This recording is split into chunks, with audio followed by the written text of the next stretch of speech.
Hello everyone! Today we will briefly explore the ways art can convey its messages through different media. Of course, we know that a poet uses words to present their magic, and an artist uses paints and canvas to create images, but there are also more subtle methods within these areas of art. To illustrate this, I have chosen the famous myth of Daedalus and Icarus, as told by Ovid, the Roman poet. You may already know the story of the father and son who created wings of feathers and wax to escape imprisonment. Overwhelmed and excited by the joy of flight, the son ignored his father's warnings and flew too close to the sun, causing the wax in the wings to melt and for him to plummet into the sea. The original version of this Greek myth emphasizes the dangers of disobedience and uncontrolled ambition. This story has inspired numerous works of art, including sculptures, paintings, and even music, which convey these themes while also focusing on the love of the father for his son. Almost always, tragedy, whether happening or about to happen, has been the main focus of these works of art. Yet there's another interesting interpretation of this myth that stands out, with Pieter Brueghel, the 16th century Flemish painter, being among the first to use it. This is his painting, Landscape with the Fall of Icarus. Let's take a closer look at it.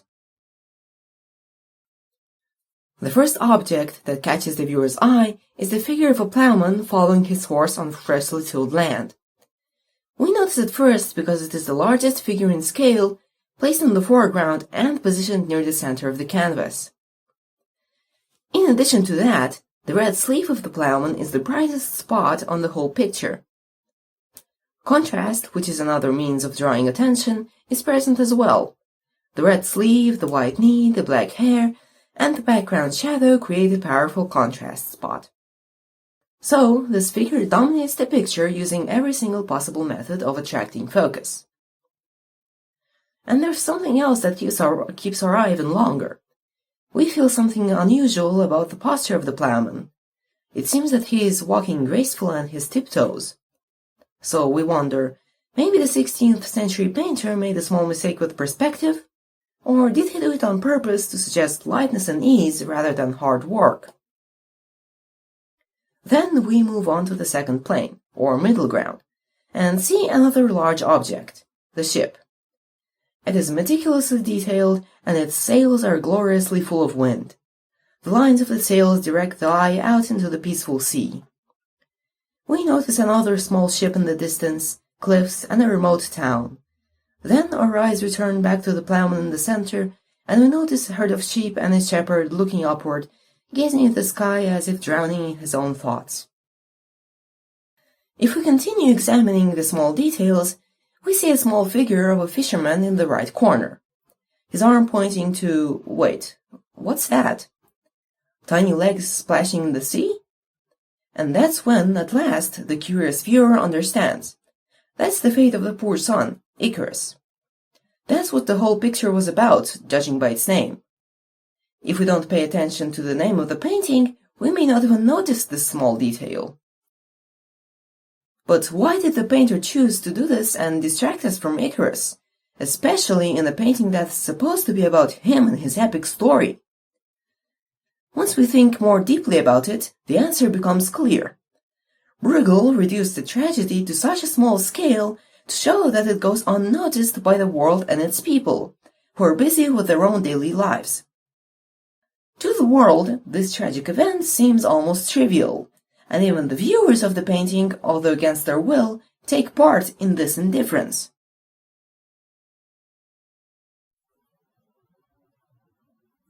So we see that this painting has a hidden deep meaning. No wonder it has inspired works of art for centuries to come.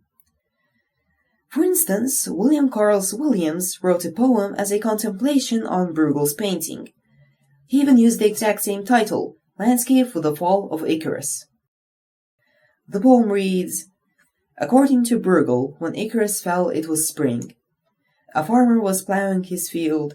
The whole pageantry of the year was tingling awake near the edge of the sea, concerned with itself, sweating in the sun that melted the wings' wax. Insignificantly off the coast, there was a splash quite unnoticed. This was Icarus drowning. Unlike a painting, which presents everything at once, a poem chooses what to tell the audience first. Williams begins by describing a farmer plowing his field, leaving creatures busy with their lives, the sea concerned with itself, and the sunshine. He then continues in a calm and monotonous manner, using short lines broken into groups of 3 with no punctuation, moving along just as daily life does. And then, at last, in the very end, the poem suddenly tells us that Icarus has fallen, and that it was an insignificant event. And so we see that by using structure, pacing, word choice, order of imagery, and the postponement of key information, Williams expresses the same theme and experience as Brueghel's painting, which relies on scaling, brightness, contrast, and positioning. Both the poem and the painting show that the world continues with its own concerns, and that a heartbreaking tragedy for someone may go completely unnoticed by others. This can give us a little sense of guilt and remind us to pay more attention to the sorrow around us and to share its burden. I hope you found it interesting to see how this same theme is expressed in different forms of art, using different ways to stir our conscience and encourage us to not be indifferent. Thank you very much for watching and have a great day.